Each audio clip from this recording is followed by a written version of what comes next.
Now your Storm Track 7 forecast on KWWL. It's pretty dreary outside and going to continue across the area. A few holes trying to occur, but generally on the cloudy side. We've had some flurries, some sleet across the area, maybe some fog that'll track into the area and maybe become thick overnight tonight in some places. And it will be below freezing, so more of a freezing fog. A few flurries. That may continue into tomorrow, with generally cloudy skies continuing most of the week. Lots of low-level moisture. There are a few holes here and also still some of the blue spots, so may still continue with some flurries across the area.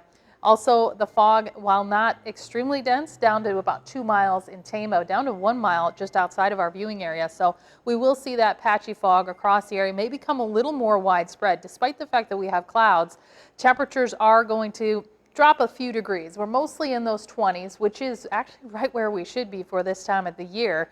Not going to drop a lot with wind chills feeling like the teens and 20s because the winds are fairly light.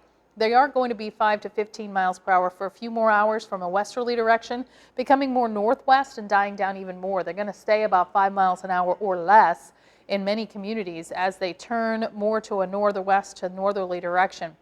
Lots of clouds this morning into the afternoon, maybe a break and then more clouds, really not seeing a big change. And our next system off to the west may completely miss us. It is expected to move to the southwest, but they are seeing some heavy rains as it makes its way onshore into Seattle as well as Portland area.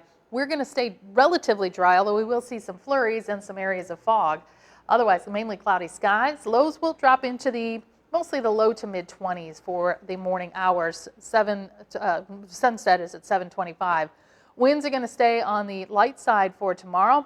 Areas of fog with a few flurries. Temperatures in the low 30s. Still technically at or above average as we head even into Tuesday and Wednesday. Mainly cloudy skies.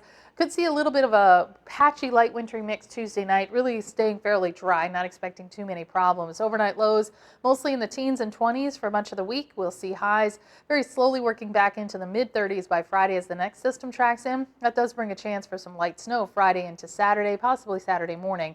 And then looks like Groundhog Day looking pretty dry as temperatures stay in those low 30s for highs.